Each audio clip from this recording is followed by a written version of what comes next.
This podcast is sponsored by the Tree of Life Memorials and Digital in Stone. This is a new platform to create digital memorials, environmental legacies, and fine art monuments. This way we could share the stories, preserve the memories, conserve the land, and connect the souls, because love never dies. This podcast does not provide medical nor legal advice. Please listen to the complete disclosure at the end of the recording. Hello, and welcome to Everyone Dies, the podcast where we talk about serious illness, dying, death, and bereavement. I'm Marianne Matzo, a nurse practitioner, and I use my experience from working as a nurse for 46 years to help answer your questions about what happens at the end of life. And I'm Charlie Navarrete, an actor in New York City, and here to offer an every-person viewpoint to our podcast. We are both here because we believe that the more you know, the better prepared you are to make difficult decisions. So welcome to this week's show. Please relax, get yourself a cup of something and maybe some pie. And thank you for spending the next hour with Charlie and me as we talk about how inflammation can literally be the death of us. Oh. Yeah. Like the BBC, we see our show as offering entertainment, enlightenment, and education, and divide that into three halves to address each of these goals. I'll let you figure out the math. Oh. Our main topic is in the second half, so feel free to fast forward to that chatter-free zone. In the first half, we have the recipe of the week. Charlie has the history of the funeral pall for us. In the second half, I'm going to talk about how inflammation can make us sick. And in the third half, Charlie talks about how to start an anti-inflammatory diet, what to eat, and an anti-inflammatory diet recipe to get you started. So how are you, Charles?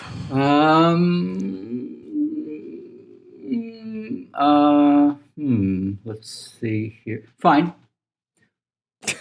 I just wanted to cover all the bases. So right. That's why I in your head. Mm-hmm. Exactly.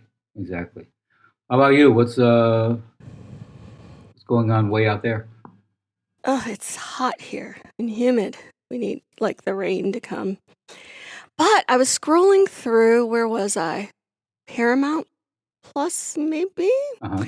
And there's a documentary out about Terri Schiavo. Remember Terri Schiavo? Oh, jeez. Yeah, I remember woman that. in Florida and the big fight over, was she brain dead? Was she not? Right. Yeah.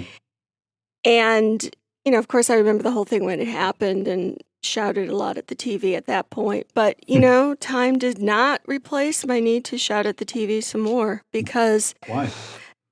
Well, you see it all, sort of all that happened over that year, how many years it was, in an hour and a half documentary. And so it just gives you the whole story in this sort of condensed view.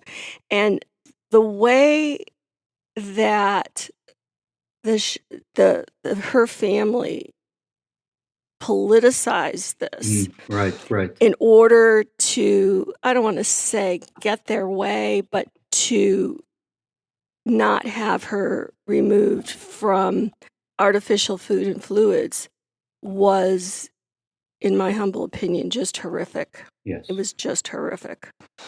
And, and I can appreciate as a mother saying, oh, look, she responds to me. Oh, look, she knows what's going on. She can blink her eyes. And it's almost like that. You know how they say even a broken clock is right twice a day? Exactly, it was sort of like, eventually you'll say, blink your eyes, and she'll blink her eyes, but it has nothing to do with the fact that you asked her to blink her eyes. And they showed the CAT scan, which was completely blacked out. I mean, there was nothing in there, nothing. And it was just, but the rhetoric that was used, talk about, you're going to starve her to death. Well, no, you're going to allow a natural death that if you didn't have a feeding tube would have occurred a long time ago, Mm-hmm. A feeding tube is an intervention. It's not different than a respirator or anything else. and you use it when it's appropriate. But after 10 years and, her husband saying that she said she wouldn't want to live like this, it's like, if I don't, I don't have any reason not to believe that. But even if you take an everyman view or every woman view of that situation and say, hey, would you like to live like this? I don't know. Many people would say, yeah, I'd pick that. Yeah. Refresh my memory. Were there? I assume then there were no documents like a healthcare proxy, a power of attorney. There was nothing like that, right? Right. Okay. And that's the lesson for the world, is that watch the documentary and look. Terri Schiavo was a good-looking 28, 29-year-old woman when this happened. She'd just been, they had her hairdresser on, but she had just been to the hairdresser the day before she collapsed. So in the early pictures, her hair looks gorgeous, but in the end, they shave it all off, because after 10 years, how do you take care of hair, when she can't do anything for herself? So she ends up, swollen, puffy, being on hadn't been on a feeding tube, hair shorn. So and please remind me. I remember I don't know who, some doctor, someone who was pro letting her leave her alone in her vegetative state. Something about that the eyes, there was her eyelids were closed and there was movement in her eyelids, and like you said, but the lab results and everything show she was brain dead. So what? But they put the light in her eyes, and if you're one thing that you look for is pupillary reaction. You put a light in somebody's eyes, and the pupils should get smaller. No reaction from the light in her eyes. Okay. Like, hello? Is that what you were going to ask? Yeah, it was that. Because I remember that. Oh, there was movement. Like, oh. No, your eyes there's some things that are automatic, or they're called autonomic, like your heart beating. Okay. That's, you don't have to tell your heart to beat. When you go to sleep and wake up and say, oh my God, wait, heartbeat. No, that's just an autonomic thing. It just works. Something like pupillary reaction, though, it has to have a signal from the brain. She had none. It just, the lesson, watch that. Look at Terri, look at the fight among the family, look at the heartache among the family, and say to yourself, do I want this? And if you don't, go fill out your advance directive. Yes. As simple as that. I mean, it's easy. That's it. Fill out your advance directive and let people know your wishes. And that's it. And then all that fight never would happen. And that's what I got to say about that. Well, it's a fine way to begin this week's podcast. Thank you. Yes. So what do you have for our first half? Well, the word pall comes from the Latin pallium, meaning cloak. A cloak or covering, a pall, is placed over the casket, or in ancient times, the body of the deceased when the casket was not affordable. Marianne checked, as she always does, and they sell them on Amazon in case you want to own your own. But why do we need to cover the casket? Well, I'm glad you asked. Originally, the pall was the pallium, or cloak, that the corpse was covered with on its way to burial. With the use of coffins, the pall was no longer necessary for its original purpose, so used for draping the coffin.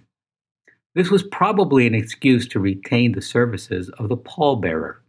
for pall bearing had come to be looked upon as a duty of honor and a mark of rank and esteem. In earlier times, the pall, and sometimes the bier, was carried by those of the same rank as the deceased. In the case of a man who was of no particular estate, if married, the bearers would be his married friends, or if single, his bachelor friends performed the task. A dying person frequently decided who should officiate at his funeral, who should carry his bier, pall, and torches. In the case of royalty, the pall is generally supported by princess or the nobility. In Scotland, the pall was called a mortcloth, and in the year 1598, it was decreed at the Kirk Session of Glasgow that a black cloth was to be laid on the corpse of the poor. A custom continued for 200 years, the mortcloth being taken to the house where the body awaited burial and laid over it. The General Assembly of Scotland decreed in the year 1563 that a bier should be made in every country parish to carry the dead corpse to the poor to the burial place, and that those of the villages or houses next adjacent to the house where the dead corpse layeth, or a certain number out of every house, shall convey the dead corpse to the burial place and bury it 6 feet under the earth. In country funerals, it was customary for tenants or servants to undertake the office of bearers as a mark of special esteem. The bier, or bear, was originally a very simple affair, of the nature of a stretcher, on which the uncoffined body was carried to the grave. At a later period, it carried the coffin. Today, the bier is seldom used, because a vehicle that was more ornate is considered necessary to the dignity of the proceedings. At the time of Pugin, early to mid-1800s, palls were elaborate items, often embellished with extensive embroidery and gold work. Palls are still used today to cover a coffin during a funeral service. They are frequently white in color with a cross or other appropriate design applied. While churches may own a pall for covering a coffin, they may not have a pall for covering an urn. The use of urns to replace large coffins is becoming more common, with people choosing to be cremated rather than buried. You can make your own pall, and we have a link to the sewing pattern to create one. It calls for 7 yards of fabric and would make a wonderful gift for family and friends. Very cool. Can you imagine? Can you imagine making palls for everybody for your family and give them as Christmas gifts, and people would open them and they'd say, "Oh, what's this?" Oh, look who I'm never going to talk to again. Yes. Well, but isn't that's kind of neat. Actually, no, I agree with you. I was just saying that just because you had mentioned Christmas, but no, the idea of doing that for someone, absolutely, yeah, or even for yourself. Yeah, there are groups of women who, well, I don't think I've ever seen men, but I'm sure men also are involved who make their own palls or a pall for somebody who's dying. When I was working in hospice, went to pronounce a real young woman who died, and I did the post-mortem care and asked the family if they wanted to help. I always did that.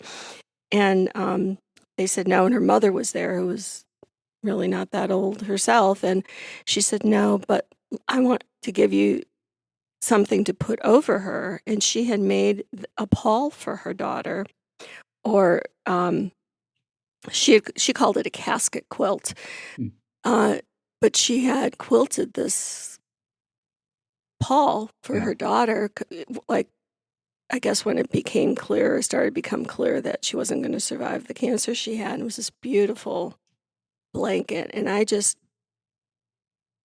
was just so touched by the idea of knowing your daughter is, I had little daughters at the time, and knowing that your daughter is going to die and make this pall. It's like, right. You think, well, you make dresses, or I always made Halloween costumes for my girls. but it would never have occurred to me that, this might be part of being a mom too. Oh, So, yeah, you're right. so it was this beautiful, beautiful coffin quilt. And, I did the postmortem care, got her looking as good as I could and put that over her. Please go to our webpage for this week's recipe for my New Roots life-changing loaf of bread, which I will discuss in detail in our third half. Your tax-deductible donations are always welcome so that we can continue to offer you quality programming. Thank you in advance for making your donation at www.everyonedies.org. That's every, the number one, dies.org. You can also donate a bit every week at our site on Patreon.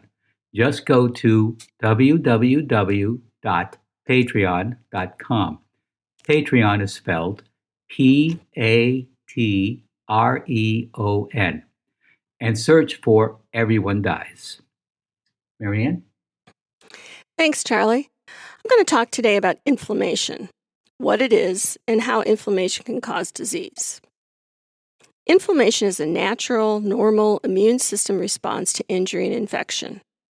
When we hurt ourselves, like cutting our finger while slicing a bagel, our body signals our immune system to defend us against harmful viruses and bacteria and heal or repair the damage. Without this inflammatory response, injuries could become aggravated and a deadly infection could result. Now, there are two types of inflammatory responses, short-term and long-term. Short-term or acute inflammation occurs at the exact location where the problem occurred. So wherever you cut your finger, that's where the inflammation is going to occur. Blood vessels are signaled to dilate, blood flow increases, and white blood cells swarm the injured area to promote healing. Inflammatory cytokines are in charge of sending out the signal to rush in hormones, immune cells, and nutrients to fix the wound, which is why an injury will swell, get warm, and turn red. The second kind of inflammation is long-term or chronic inflammation that can have a harmful effect on the entire body. It is persistent and is triggered by our body's perception of a threat, even when there isn't a disease to fight or an injury to heal. When the immune system gets involved, white blood cells are released.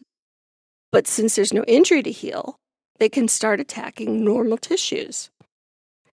Chronic inflammation has been linked to heart disease and stroke, cancer, and autoimmune diseases like rheumatoid arthritis, psoriasis, obesity, and lupus, in which our immune system damages our own organs, tissues, or cells.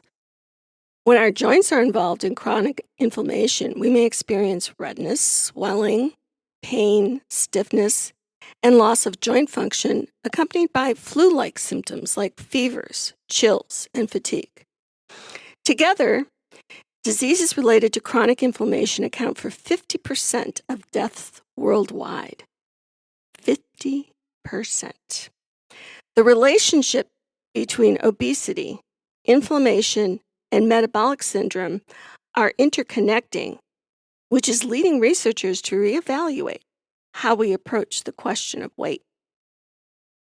We are often not aware that chronic inflammation has affected our internal organs because many of our organs do not contain nerves that sense pain. Examples include inflammation of the heart, inflammation of the bronchioles that bring air into our lungs, inflammation of our kidneys, inflammation of our eyes, our muscles, or blood vessels. Chronic inflammation can cause cell mutation, which is a change in the genetic material of the cell or virus that can then be inherited by its descendants. And spread can result, often creating an environment that is favorable to the development of cancer. This can be seen as a perfect storm for both the start of cancer, but also even more important, for the spread of disease. As I've mentioned, chronic inflammation is associated with a wide range of diseases. But for our purposes today, let's look at one disease to see how inflammation impacts it. and I picked obesity. So obesity causes chronic inflammation that contributes to plaque buildup and narrowing of the arteries and causes more than 3.4 million deaths a year. About 1/4 of the global population is either overweight or obese, both of which increase the risk of insulin resistance, heart disease, and infections. In obesity, both immune cells and adipocytes produce an excess of these pro-inflammatory cytokines. Now, remember, this is the signaling cells that start the inflammatory process that may play a significant role in disease and disease progression. So, elevated body mass index, the BMI, and there is a BMI calculator link in the show notes, is an important risk factor for various non-communicable diseases such as type 2 diabetes and insulin resistance, hypertension, high blood pressure, coronary artery disease, stroke, osteoarthritis, and certain cancers such as postmenopausal breast cancer, endometrial cancer, and kidney cancer. With increasing BMI, the risk for these diseases also increases. When I was working in oncology, I would weekly go to what were called tumor board meetings, where they would discuss new diagnoses, make the plan of care, look at the slides of the cancer cells, that kind of thing. And when there would be a woman who was obese, and the slide would come up and they'd say, oh, okay, so it's endometrial cancer. And they'd say, she's obese, right? In such a way that it really, really annoyed me, because it sounded like, I don't think they meant it, but it sounded like, well, she's overweight, so of course she's got that's what she gets. She gets endometrial cancer. And I would, sit with colleagues who were my work friends, and they would kind of tap my arm and okay, calm down, because they would do this every single time. And there was just gonna, be a day that I would say something, but the day never came, thank God. And I controlled myself, but it really made me mad. It's like, yes, she's obese. Yes, she's got endometrial cancer, but trust me, she wouldn't have chosen either. So don't make it sound like, well, of course, that's what she gets. But being obese, as I'm going to talk with you about, really does set the body up for disease. So, leptin is one significant influence in this cyclical relationship between weight and inflammation. High levels of chronic inflammation can harmfully increase leptin in the body. Now, leptin is a hormone released from the body's fat cells, and it communicates with the hypothalamus to regulate food intake and energy use. Since leptin comes from fat cells, it is directly related to body fat. Sometimes referred to as the satiety hormone, leptin prevents hunger and regulates the body's energy balance, which keeps you from feeling hungry when your body doesn't need any energy. Someone who is obese, however, will have too much leptin in their blood, which can cause a lack of response to the hormones, in which is known as leptin resistance. This in turn makes your body want to keep eating, and you can't tell when to stop eating and when you're satisfied. Levels of leptin that result from weight loss can also increase appetite and cause more food cravings, which can make further weight loss more difficult. Excess leptin in obese individuals is considered a contributor to low-grade chronic inflammation. This can lead to a higher chance of chronic conditions such as cardiovascular disease, type 2 diabetes, and autoimmune disease such as rheumatoid arthritis. Leptin joins with weight and inflammation to form this damaging cycle. So the fat in our bodies can actually start to act like their own, like it's an organ. Now, fat is not an organ, but it can act like an organ in that it's releasing leptin and kind of throwing everything off. It also, like if you have surgery, fat won't adhere to fat, so the wounds won't heal. Like skin and muscle can be sewn together, but fat, when they try to sew it together, just doesn't adhere to each other, which is why people with obesity will have their wounds kind of pop open and fall apart because it's hard to hold together, so wound healing. And then also, on top of that, you get an extra inflammatory response. So it's like this vicious circle of a mess within your body that, if you go to the doctor or hear people, they say, oh, just go on a diet, just lose weight, which, you almost can see all the obese people in the world slapping the top of their head and saying, doggone it, why didn't I just think of that? It's not that easy. If it were easy, they would do it. We would all do it, but it's not. And it's our own bodies who are really fighting against us being able to do it. Other factors in obesity that contribute to inflammation and atherosclerosis include activation of adipokines. Now, these are cytokines that are released by the adipose fat tissue. So remember, I said, your fat's like doing its own thing, where it really should just be sitting there and resting, but it's releasing these hormones that are making your health and your life difficult.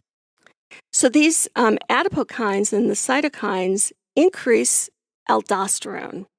And aldosterone is a steroid hormone that controls the salt and water balance in our bodies, in the circulation. So additional immune cells infiltrate tissues, such as natural killer cells and macrophages, which are part of the immune system that digest foreign substances in the body. So these are all part of the immune response that get messed up when the fat decides, oh, I'm going to put something else into this mix and really throw things off balance. Changes begin to appear in the T cell population of fat cells. Now, T cells are part of the immune system that work with the macrophages to fight infections. There appears to be a decrease in these regulatory T cells, which results in further immune activation. There is an association between increased weight gain and increased inflammation. It can also cause a cascade of hormonal adaptations that disrupt your body's hunger signaling. More weight can mean more inflammation. However, reducing excess weight also tends to mean less inflammation. What happens is a vicious cycle of increased weight, increased inflammation, which supports an increase in weight. There are currently no prescription drugs that specifically target chronic inflammation, although acupuncture and the gentle movements of Tai Chi, Qigong can help with joint pain and mobility. Being advised to lose weight for health reasons is complicated because it often involves politics, medical bias, social status, body image, stigma, and socioeconomics. As a result, it is also a health issue that often isn't addressed in the same medically effective and objective manner as other medical conditions. And there is the biology of inflammation and the fat tissue itself that creates the environment within our bodies that makes it favorable for the fat to stay, and a biologic increase in hunger that makes weight loss difficult. Therefore, acute inflammation is normal and helpful, but chronic inflammation can negatively affect our health. Now, some things that help, all of which we've talked about in previous podcasts, and please have a listen to those, and Sandy put a list in the show notes so you can just click on them. So what helps?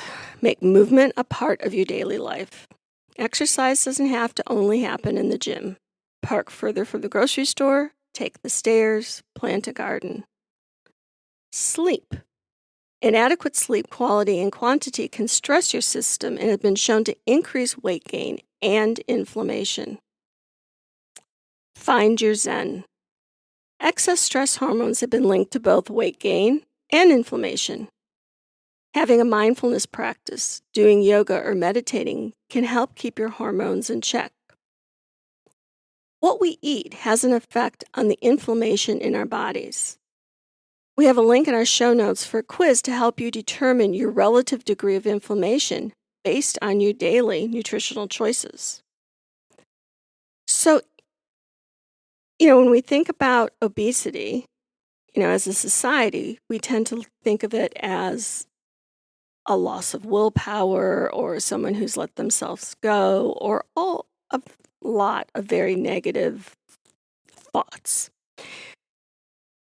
As we're finding through science, is that it's really a result of this inflammatory process. And yes, it has to do with what you eat. It has to do with how much you move. It has to do with whether you get 8 hours of sleep a night. Those things you can control and sort of start to take back your body as opposed to having the fat cells driving the truck. So Charlie has details about the modifications we can make to our diet in our third half. Charlie, before you get to that, do you have any thoughts or questions? Yeah, I mean, just to recap what you just said. What can a person do to help? And I understand that sometimes you do need medication, but just in general to help control that, what you're eating, 8 hours of sleep, and what was the other thing, Marianne? Movement, activity. Yeah. And it's all the things that I think humans are generally, not everybody, but generally are not inclined to want to do. Right. And I'm right there with, like, David will go out and go running, and I think to myself, oh my God. Yeah, I don't get that about David. Jeez, Pete. But especially like when it's hot out or cold out or nice out. it's like yes, I'm with you, sister. Yeah. Having not developed that habit, as a teenager like he did, I exercise, but I do it, because I have to, not because I enjoy it. Like, I can go out in the garden for 8 hours and get totally lost. Right. So that is exercise. But I mean, I guess exercise is difficult. It's hard for me. It's hard for me to go to bed and get 8 hours of sleep a night. It's hard. It's hard for me to choose the right foods over the not right foods. Like last night, I made our recipe of the week, and I made a pan of brownies, and I looked at them and I said, "You're not well, Marianne. You're just not well." Yeah, but to your point with two things. First, with that, I did for a while just really cut out those, quote, bad things for me to eat. And then I realized, you know what? I don't need to eat, for example, I love burgers, and I know the whole thing about, that cannot, be a staple. I will eat half a burger instead of the whole thing. And I'm careful not to do it, 3 or 4 times a week like I used to. And it's just, for me, it's just enough to have, half a burger, once or twice a week. So I have that, fulfillment is not the word, but it just, I feel good having that half of that burger, and I don't have to have the whole thing. I do that a lot. I love sweets. I know one bakery in the city, a little shout out for Little Pie Company of New York, their chocolate cake. Yeah, I will go. I'll buy a small, the small one. I'll have a couple of slices and give the rest of it, to one of my neighbors. I just I like it. I want to do that for myself, but I hate getting any younger. So everything. Why are you laughing? Everything in moderation. Because you're older than I am. So yeah, everything in moderation, and with it too, with exercise. I mean, I do go and I walk, but what I really have done more, if what am I trying to say here? I sit at my desk. I start to work, and I know in the back of my mind, you know what? I'm going to want some water, or I'm going to need an extra pen. I'm going to need a red pen because what I'm working on, when I need, to highlight something, I'll need a highlighter or a red pen. But I don't have everything together when I'm ready to work. That means I have to pick my ass up, walk across, the room or another room in the apartment to get something, and then go back to the desk. I'm moving. I'm constantly moving, uh, and I know I just feel the difference. Uh, I can't be sitting at a table for 2 or 3 hours just reading or writing. So, I mean, those two things for me, just eating in moderation and just often getting up, just walking across the apartment to pick something up and then go back to the table. I just keep moving. So, I mean, those two things, have been helpful for me. It doesn't have to be all or nothing. Right. Yeah. And you can have the magic bread that is our recipe of the week and the corner of a brownie. Yes. I mean, maybe one day I won't make brownies, but I gotta tell you, it's been probably 3 months since I've made brownies. So they're, I used to make them once a week when the kids were around. Right. But Yep. Now you can't put it on the kids anymore. So I know, stupid kids. I know. So, what do we need to eat in order to help with the inflammation within our bodies, to help calm all that down? All right. So, folks, you may want to take notes. Here in our third half, the foods you eat and the ones you avoid can help soothe and even prevent inflammation by crushing your body's inflammatory responses. The anti-inflammatory diet isn't a specific diet regime, but to an overall style of eating. Today, I'm going to give you some guidelines to follow to eat in a way that reduces the likelihood of inflammation. 1. Scale way back on processed foods.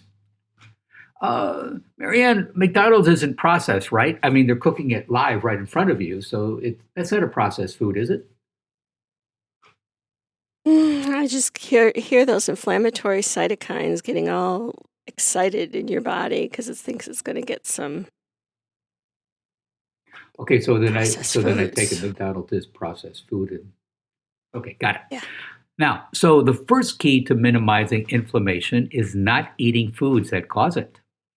This means staying away from anything that comes in a box or a bag, or anything that has a long list of ingredients, especially if they start with sugar, salt, or a processed oil and include ingredients you don't recognize. These foods have no real nutritional benefit to them. And if I may, in a side note, anytime, actually, yeah, no, I just realized that I made this into a habit of mine. When there's something at the grocery store, I will look immediately at the ingredients and check, especially the amount of salt and the amount of sugar. And I make purchases most of the time based on that. All right, good for me. No, I just realized I do this now without even thinking. I taught myself to do that. All right, very good. This is the note you folks can write down. Now, about stuff that has no real nutritional benefit. For example, sweets like commercial baked goods, prepackaged desserts, ice cream, and candy. I love ice cream. Snack foods like potato chips and microwave popcorn. Processed meats, including bacon, sausage, hot dogs, bologna, pepperoni, and salami. Processed cheeses like nacho cheese dip and American cheese slices. Sugary beverages, including soda and sports drinks. Fried foods like fried chicken and french fries. And even so called healthy snacks like granola bars, trail mix, and baked chips can have a lot of processed ingredients, including added sodium and sugar. This is so true. I know this is nuts. I think, oh yeah, I'll get a little snack bar. This will be good. Oh hell no! You look at the ingredients and it's like, excuse me. You, please look at the packaging. If Yeah, nothing else, if nothing else, I was in the those two grocery store with ingredients, David once, and yeah. he picked up a box of I don't know, some sort of granola bars, Mhm. and I said, "So are you getting those as like like a cookie, or are you getting that as something that you're thinking is healthy?" He said, "Oh, it's like a healthy alternative. Look, it has protein in it." So he said, "Well, let's But look at the yeah, let's look at the ingredients." So if you've got when you look at a granola bar or a protein bar, you look at the fats. No, look at the carbohydrates and look at the proteins. The carb and the proteins should be about the same in order for it to be healthy-ish. If there's way more carbs than protein, then it's a cookie. So that's how you can tell. And you can delude yourself about, oh, these things are healthy because they sound, earthy, crunchy granola, but you've got to read your lists and on the back of the box. And then if you still want to delude yourself, you can. But but at least it's an informed delusion. right. I love that. I never thought of what the carbs and the protein. No, but what you said, if it's more carbs and proteins, it's a cookie. That's a great phrase. You should trademark that. So after that list, what do we got? So number 2, focus on whole foods. Once you've cut out the processed stuff, what's left to eat? Well, I mean, Nothing. well, Marianne, not quite true. Olives in your martinis. And if you're really hungry and you want to eat well, have that bartender throw in a couple of extra olives. So Yes. what is left to eat is a diet of whole foods, which are one ingredient foods, such as an apple, orange, or a cucumber. In addition to fruits and vegetables, other examples include brown or wild rice, chicken breast or turkey breast, eggs, fish, especially oily fish, such as salmon, tuna, herring, or mackerel, legumes like dried beans and peas, nuts and seeds, oats. What's important is to always review the ingredient list. Number 3, try a diet proven to reduce inflammation. Again, there's no one-size-fits-all anti-inflammatory diet, but 2 styles of eating have been shown to help: the Mediterranean diet and the DASH diet, which research reports are successful in reducing inflammation, cholesterol, weight, blood pressure, and blood sugar. The Mediterranean diet, thought to be the heart healthiest of diets, The Mediterranean diet is a style of popular eating among people who live along the Mediterranean Sea. A foundation of this diet is fish high in omega-3 fatty acid, which has been proven to reduce inflammation. It is anti-inflammatory because of the focus on whole foods and omega-3 fatty diets and the elimination of processed oils like cottonseed and soybean oil, which are found in many ultra-processed foods. And then there's also the DASH diet. DASH, which stands for Dietary Approaches to Stop Hypertension, is a diet designed to reduce high blood pressure. This diet has been shown to reduce inflammation, likely because it reduces blood pressure and promotes weight loss. Remember, both high blood pressure and obesity are associated with inflammation. Like the Mediterranean diet, the DASH diet focuses on whole foods and limits protein, sweets, and processed foods. But DASH includes a bit more dairy, and it doesn't specifically encourage fish or extra virgin olive oil. Eating a plant-based diet can help suppress inflammation, but to see anti-inflammatory benefits, you have to stick to whole foods. Number 4, if needed, try an elimination diet. If you've cut out processed foods but still experience symptoms of inflammation, you may need to go a step further. Finding the right anti-inflammatory diet for you is a matter of personalization to find the foods that trigger your inflammation. The best way to start is by trying an elimination diet and slowly cutting out potential trigger foods one by one. Now, how does your body react to an inflammatory diet? You might see clearer skin, decreased muscle or joint pain, decreased swelling in your hands and feet, fewer headaches, improved gastrointestinal symptoms such as diarrhea, gas, nausea, stomach pain, improved sleep, less anxiety, stress, and or brain fog, less bloating, lower blood pressure, lower blood sugar, more energy, and weight loss. You may never have realized how bad you feel until you change your diet and begin to feel better. You can start with our recipe of the week, my New Roots life-changing loaf of bread. This whole grain, gluten-free, no knead, no mess, life-changing loaf of bread is perfect for your next funeral lunch. It contains psyllium seed husks, which are available at natural food stores or online or on Amazon. This bread is adaptable to your mood and your pantry. Swap in like for like, nuts for nuts, grains for grains, and so forth. And your life can change a little bit differently every time. I have this baking in the oven right now, and it actually smells really good. Really? I don't know how it's going to taste, but it smells really good. It smells good, yes.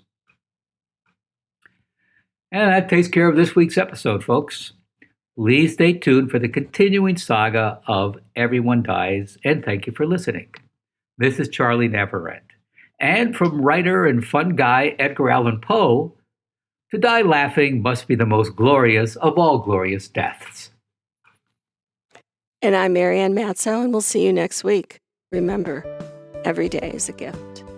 This podcast does not provide medical advice. All discussion on this podcast, such as treatments, dosages, outcomes, charts, patient profiles, advice, messages, and any other discussion are for informational purposes only and are not a substitute for professional medical advice or treatment. Always seek the advice of your primary care practitioner or other qualified health providers with any questions that you may have regarding your health. Never disregard professional medical advice or delay in seeking it because of something you have heard from this podcast. If you think you may have a medical emergency, call your doctor or 911 immediately. Everyone Dies does not recommend or endorse any specific tests, practitioners, products, procedures, opinions, or other information that may be mentioned in this podcast. Reliance on any information provided in this podcast by by persons appearing on this podcast at the invitation of Everyone Dies or by other members is solely at your own risk.